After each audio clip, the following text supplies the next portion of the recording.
Hey, welcome back to our show. Our show is called A Year of Magical Learning. This is a show where we learn, we read a book, reflect on what we learn, and we talk about it to learn a bit more. So today we have book 52, and book 52, Chris, why don't you introduce the book? Yeah, so this one's a fun one, a unique book actually. It's called About Damn Time. It's About Damn Time. Mhm. How to Turn Being Underestimated into Your Greatest Advantage by Arlan Hamilton. So a quick description of the book. It's about a gay black woman who broke into the Silicon Valley VC investor world. She at one point in time, Arlan was living on food stamps, and she was sleeping at the San Francisco airport, and you know just had a dream and wanted to try to break into this world and build a VC firm that supported people that look like her, kind of that was helping to fund technology startups and things like that of maybe minorities or gay and lesbian groups, things like that.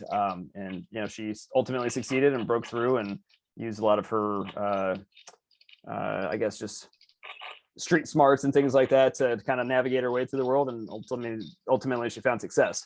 Now, the fun part about the story of this book, my reflection has literally nothing to do with the book. Actually, it has to do with a lot of other things that happened with this particular book. So the reflection title, I'll go ahead and share my screen, is it's the compound effect of living your values in action. And here's why. So this actually, you guys all know Amanda Poole, or Nulty, I guess, as I call her. That was her maiden name. But Amanda, as we all know and love her, she's a challenger. She's not afraid to speak up. She's not afraid to challenge the status quo, and that's why I love her to death. She's amazing. She was one of our first clubbing members, and she's somebody that's a really close friend of mine, and she's a great person. If you guys have read my book, I know, True, I know you have. I don't know if you've finished. Amanda, if anybody following along with this story and read my first story, it was the person that the day after, about a month after Amelia had passed away, she was one of the first friends that we had over to the house to kind of break the ice on re-engaging with the world, with kind of in a small dinner party that we had with just a couple of good friends over. And she was the one that within a minute or two of arriving, she was just like, look guys, like bluntly, in the and Amanda talk, like, we don't have to sugarcoat this, we don't have to like hide away and not talk about it, like let's do this. So that really broke the ice on that whole conversation, and ended up being a really great night, and felt like the first time I felt somewhat sense of normalcy in my life, since Amelia had passed away. And it felt good just to talk about her and talk about what was going on in our world. And Amanda, being the challenging self that she is, brought that out. So in true Amanda fashion, that's where this book comes into play.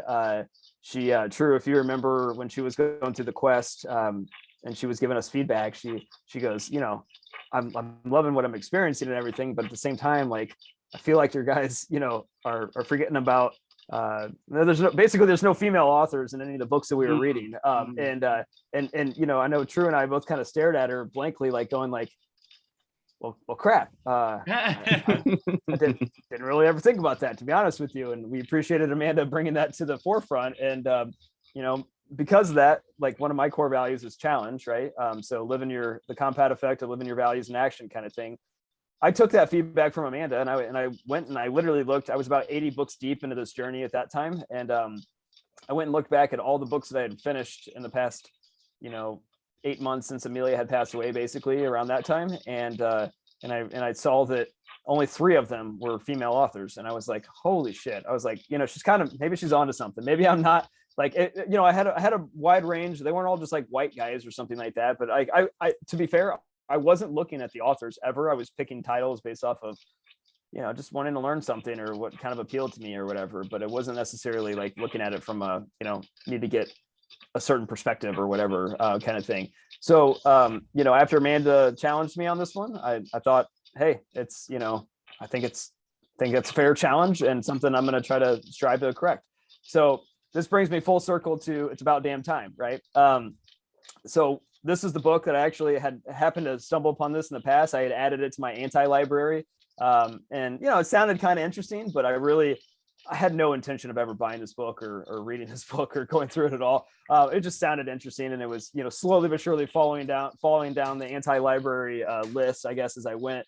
And, you know, after Amanda challenged me on this one, I was like, all right, let's do this. So I downloaded a book from a gay Black woman. And, you know, and actually the funny part about all this was Felicia loves diversity and inclusion, right? Efforts. So like that's a big part of her life and a big thing that she cares about. So I comboed, you know, once again, this is all the compound effect of living your values in action. You know, Felicia and I, this is our first book that we read together as an audiobook together. Actually, we listened to it together. So not only was I listening to a female driven book that was, you know, by Amanda challenging me, I was including in my wife, you know, we're listening to a completely different perspective of stuff that was really, that she cared about. Before I knew it, I found myself on Saturday morning for the next like 3 straight Saturdays with my wife at the dinner table or at the breakfast table, listening to this book on an audiobook and doing it together and, you know, talking about it, having conversations and, you know, et cetera, et cetera, et cetera. So, you know, fast forward to today, I feel like you know, Felicia and I think we just finished our 12th book together recently as an audio book. And I've found ways to incorporate, you know, more diverse learnings and different perspectives and backgrounds and things like that into a lot of the things I've been reading, which I hope comes across eventually in this whole journey. But yeah, that's about it. So, you know, wanted to highlight, you know, those slowly compounding, doing the activities day over day, doing the things you value, and then the weird place that it takes you of reading a book about a gay Black woman with my wife about diversity and inclusion stuff. You know, it's just kind of crazy world, right? You know, you never know where you're going to go with some of these things. So yeah, I'd love to get your guys' pause there and love to get your guys' thoughts.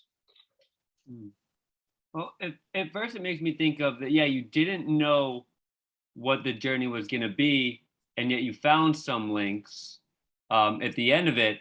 And, you know, it's sort of like, hey, I didn't know that I was going to make some links, but yet I think the human mind like always finds some links though, you know what I mean? Like, that's true. It could have been, you know, so I just jumped to that conclusion.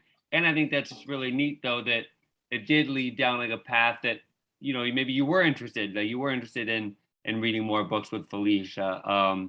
And so I'm just really, it's like I get joy, like just hearing about that, how it led towards, you know, probably like enriching your relationship with Felicia or doing something together for some growth, because just like, you know, a lot of conversation is just sharing knowledge. So it's like sometimes it's neat when you read a book together because you have your own knowledge, but you're also reading some similar stuff. And just, I think the dialogue back and forth or whatever can create a neat learning, a neat like reciprocity of learning between two people when they read the same thing. So agreed. Yeah, it is yes, you can certainly draw the links for sure. I totally agree with what you're saying there. I think the important thing for me to call out would be the links are, for me, always a link back to my values, right? Like, so it was challenge myself to do this stuff. It's don't do it alone, which is, you know, not doing it by myself and doing it with my wife. And to, you know, like it makes it a lot easier to like enjoy stuff that maybe historically wouldn't have been like,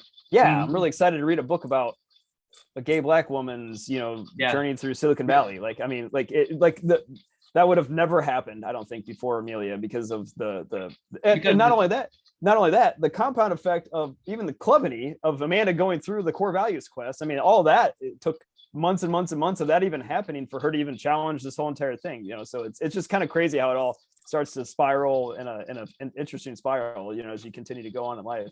Yeah, and I just really like how like I really admire your core value as challenge. I think that's really neat, Chris. I just want to say that, and I value that. I think that's really cool. That's all. Thank you.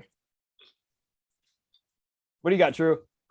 So it reminds me of the saying we keep saying many times in company. It's, you know, what you see is all there is, and you and I know what that meant to us. I mean, human in a weird way, we don't see what we don't see, and we can't see past what we know.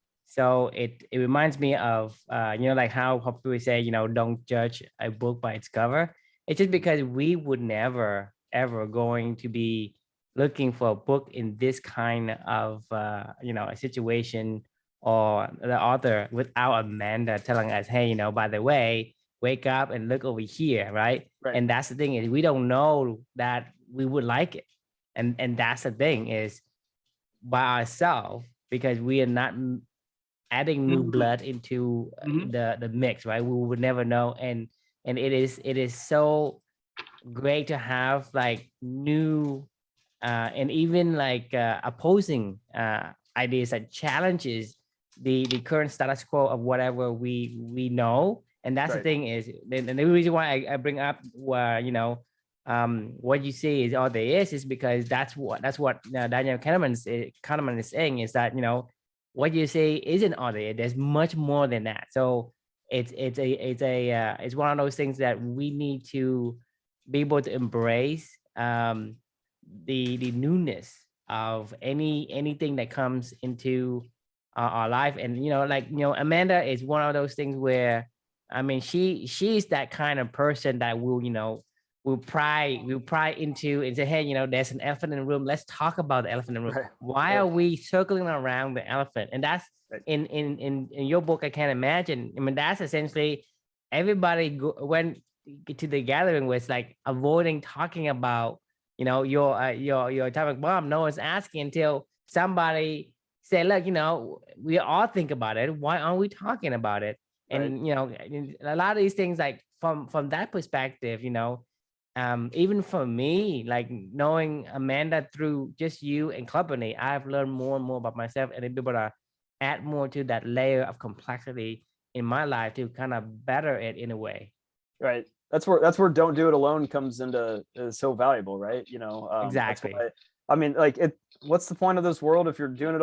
I'm right now, I'm almost finished with this book called Into the Wild, with Yep. yeah, John yeah. Krakauer, right? Yeah. Yeah, I read that in the Peace Corps a while years ago. It's fabulous. Nice. Yeah, no, it's a good book, but like my reflection is going to be about like it's so lonely. Like that guy is so lonely. Like don't do this shit by yourself. I mean, like even if you want to, like, I mean, yeah, there's some things you can learn by yourself, but like it's just never any fun when you do it by yourself. It's gonna be much more fun if you have other people doing with you, and that's the simple truth.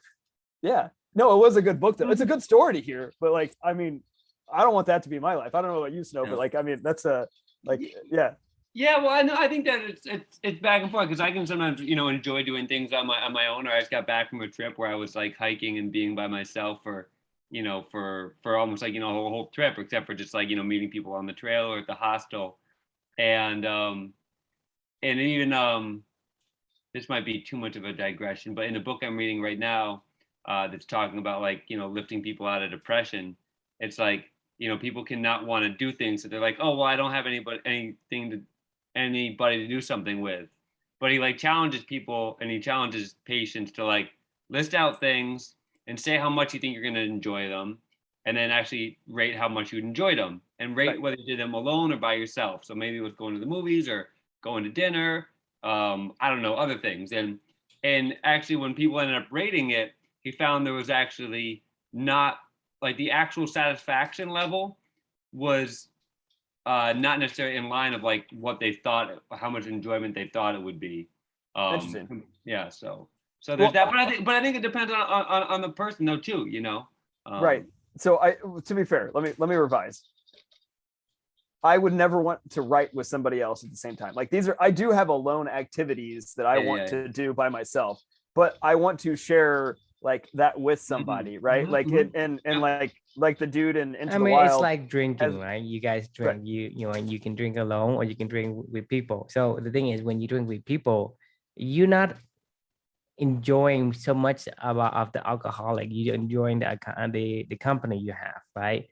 To me, like when you went to drink with somebody, it's a conversation you have. You remember that's your memory, that's your experience of that night, right? So you mean, just think back of any of those events that you had with your friends, whether you went to Florida and visit your friends, Chris, right? What do you remember? Do you remember the food you ate, or the conversation and what he told you, the story he told you? So Yeah, the thing for is, sure. you are your memory. What you are, what you remember. Your happiness and your fulfillment is based on what you remember. So you don't remember like, hey, I think I ate some noodles or I ate some chicken wings, whatever. It doesn't matter at that point because you're enjoying the company, you're enjoying the stories and experience that brings. And so yes, there are some activities that it's a you do it alone, and there are more activities that you do with other people, and that makes it more fun, whether that's to build company, to go hiking together,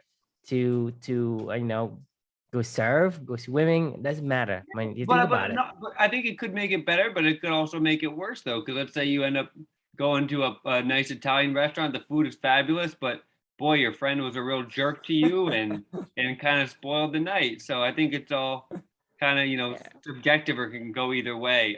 And yet like we are a fun social, we're a social species. Like we literally, I think there's like scientific proof out there, like you go insane if you like are by yourself for a certain amount of time. Like I mean, yeah, I talked to Chris about this. In prison, like what do they do to you when you did something really bad, like you beat up somebody and solitary confinement. Exactly.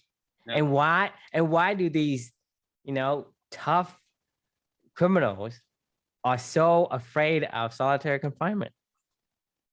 Because it goes against our nature. It goes against our nature. Yeah, well, I mean, but you're also like let's say like, I mean, like it's different. Let's say you're doing a backpacking trip, you're like out in nature, it's like different, there's like birds, animals. I mean, if you are in a freaking brick building, like by yourself or whatever for 2 days, like you probably go crazy after 2 days, like. Yeah, no, it's really interesting. I just finished this book called Rocketman 2 weeks ago. It's about like the first manned spaceflight Apollo missions to the moon and like all the stories of the astronauts and everything they went through. One of the guys that designed the what the astronauts did while they were on these missions, he did this because he spent 2 days in a suit in like a scuba diving suit underwater or whatever, and he had nothing to do, and he was like this was the most he was like, after 2 days I literally went insane. So he goes, I had to, the reason why they gave all these astronauts so many things to do while they're up there is because they're so isolated by themselves. If they don't have something to do, they will literally go insane within a couple of days, of what they were doing. And that's how they designed like what astronauts do. I was kind of blown away by that. But Snow, to your point, I think there's a disconnect a little bit of what I know exactly what you're saying. There is something about being connected in nature and like doing certain activities by yourself. I like to think when I like write, I don't do it by myself. I do it with my daughter personally. Like, and I don't think that when you go out into nature, you're not doing it by yourself. You're with the birds. You're with the, like you said, the trees. I'm with myself, man. I'm with myself. Or whether I'm meditating, like, no, that's just me and my thoughts, Fair enough. I think this will be a fun topic to come back to when I get to Into the Wild, when we do this one, because it'll be a good debate, I feel like. But yeah, it is interesting, I mean, I think at the end of the day, I think all of us know that we get more fulfillment in general. Like, you don't want to be alone forever, like, right? I mean, no, why do you think I'm here? Yeah, exactly. I hate you guys. Yeah, you guys ruined my life. Right.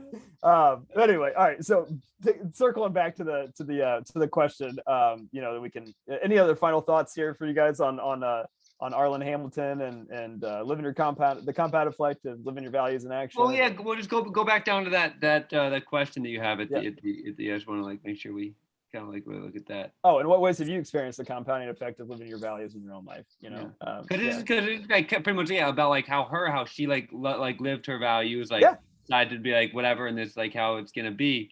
Trio, I want to hear from you. Like, in what ways have you experienced the compounding effect of living your values in your own life?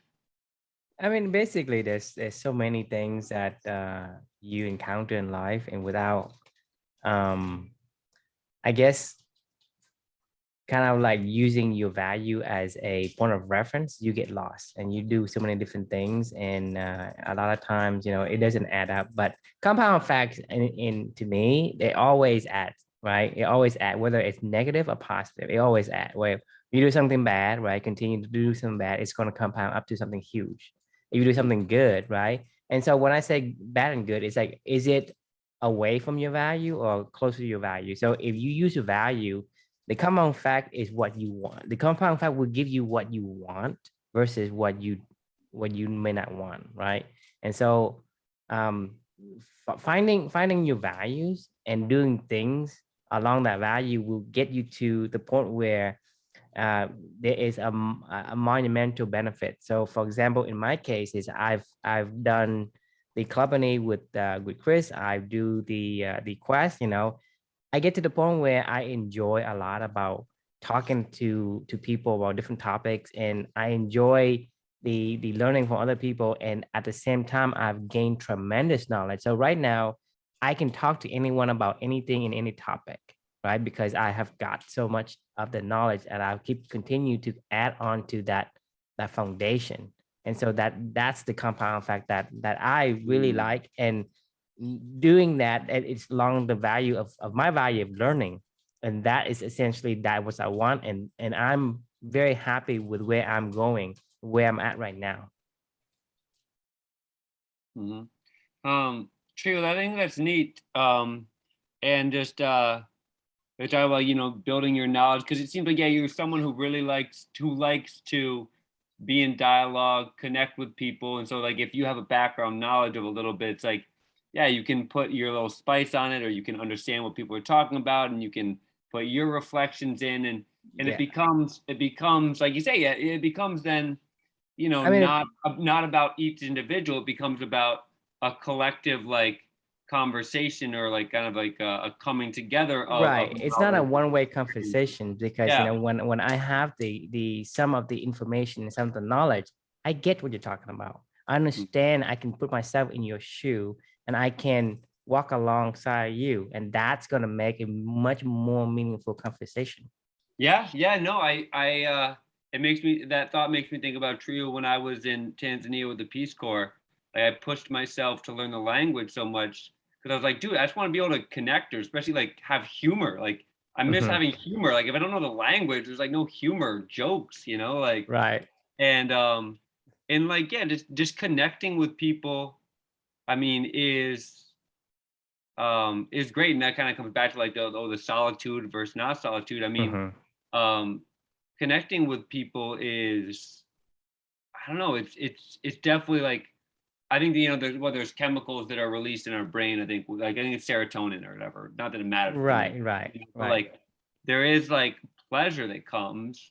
And if you don't have that, like sure, life could be okay, but it's like, you know, why not have chocolate cake every now and then? Because chocolate tastes good in terms of like connecting with people, you know, and if it's something you like and you value. And but maybe it's just like anything though, not that we were going down this drain, but like, you know, for people who are like just try to focus on that, like they don't do other parts of their life well. And one thing I just have realized just so much is how life really is like a balance about, you know, working on all cylinders, let's say, how we're supposed to. So in terms of just mean that like, and maybe that's why even the astronauts have to compartmentalize in what they do, because like, yeah, you have to do certain things to be well balanced. And I don't know. So I guess that almost kind of like breeds my question for you guys. Do you guys, and it was a clubbing thing and balance, you know, is there an aspect in your guys' life right now that you feel like is not in balance? Oh yeah. I mean, for me, like there's a big albatross, or maybe that's an albatross or whatever, in the room of 8 hours a day that I'm spending doing something that isn't really meaningful work for me, you know? Like, oh God, amen. Keep going. Yeah, no, I'm serious. I mean, I think about it all the time of like, I mean, I bookend my days with this stuff and the stuff that I do, writing and exercising and learning in the morning, and, you know, playing tennis at night and clubbing and stuff. And all these other things bring me so much joy and happiness. And then, you know, throughout the middle of the day, like, I mean, yes, I could sit here and think about how I could do mental gymnastics and try to apply my values that I care about to what I do every single day. But I don't know, this isn't prison. Like, I don't have to do that. Like, I don't know why I would want to play gymnastics. I would rather just go find something that naturally aligns to that. It would be the objective, right? And I'm working on that. That's what Drew and I have been working on for, you know, the past few years, really, is to try to figure out, like, what is that thing that can not only unite, you know, yeah, they can, you know, that we can unlock that other 8 hours of the day that I'm doing shit. You know what I mean? Yeah, for sure. I feel every day I'm in balance with that. It throws me through weird ass, like highs and lows and artificial, you know, anxiety that's created by the environment that's there, and stuff that I can feel great, and then in the morning I feel great at the end of the day, and then throughout the middle of the day it's really, I'm just on a roller coaster somebody else is doing, and I hate that. You know, I mean, yeah, I mean, the thing is, in life there's always different things and different forces that pulls on you, and so you have to compensate for that. You know, so without I mean, even if you, like, for me is I don't work, right? And that's great, but at the same time I have I guess other anxiety, but the anxiety I have is small, it's not as big, because my anxiety is people don't look at me. Don't diminish it. Right, but my anxiety is that most people don't see me as a normal person. They see me as a weirdo, and that does nothing, right? And so I like, well, the thing is, if you don't work, well, you're not doing anything, regardless of whatever you do, whether you learning, you do taxes, like I did taxes for the past weekend, like, but as far as people, when they look at me, I do nothing, and that's, to me, it's a misconception that, just like, for example, one of the things that I'm trying to do right now, and I told Chris on Thursday, is I'm doing this because I read that, so I want to do a carnivore only diet, right? And so when you do a carnivore only diet, right, when you go to the grocery store, right, there's not a lot of stuff you can buy. And so when you're doing something that is against the grain in society, like what we do as company, is we actually going against the grain. When you do that, society is your environment, is opposite of you, so it's harder for you to kind of fit in, and that may create some frictions with people, and people may look at you weird, or may think, you know, you're crazy, or it's hard to go whatever. Yes, but that's the thing. And even if you think if you're right, you still have people opposing you, right? And that could cause an issue, that could cause a problem. But, you know, like I say, that's, so everything will have its pros and its cons, and nothing is 100%. So that's why you have to balance it out a tad. And the most, I guess, the best phase to be in, best state to be in, is like to be in the middle of some of these things, and not to be in the extremities. Yeah, so Trio, so it almost sounds like your balance is almost finding your place within a culture that doesn't deem what you're doing as nothing, though. Right. So my balance would be not to find a place. My balance is to affect people to accept what I do and see what I do as valuable. I'm not going to change for them. I'm going to try to change them. That's my, you know what I'm saying? That's kind of my course of action. Because the thing is, I know I like to be here. I like to be not stressed. I like to be, don't want to run for trains. If the train passes and I'm late, so be it. No big deal. And that's the way I live my life. And I find much more peace that way. Because in the past, I ran a company, right? I've hustled and bustled. I rise, grind, and repeat. And that doesn't work out. And I know that doesn't work out. Right? I was very ambitious in the beginning, and that doesn't work out. So I'm doing something that's different, and I like it. I like it very much. I like not having to do things just because somebody arbitrarily state, hey, you know, you have to be doing this at this time. Well, if you call me and I want to talk to you, I'll pick up the phone. If not, I won't. It is a convenience for me. It's not a convenience for you to summon me all the time. That's the way I think. So same thing with my time is, I like it when I have the freedom to choose what I do with my time. Once I have that, right, I'm not giving it away. right? And so that taste of freedom feels really, really good. It's hard to go back then. It's exactly, because otherwise I would go back to once you know what you want, you can't go back. Like, I mean, Yes. it's like the sad thing is, I feel like here, let's well, I know we're getting a little long for this episode. So we let's take this conversation. We can take it off. Let's continue with this one, but we'll wrap up today's Year of Magical Learning real fast with just a quick question back to anybody listening, something to reflect on, and in what ways have you guys experienced the compound effect of living the values of your own life? And I'd love to drop any comments in there if you guys have any comments. And we will see you all tomorrow. And Snow, we'll see you next Monday, I assume, unless you want to come every day. That's up to you. All right, we'll see you.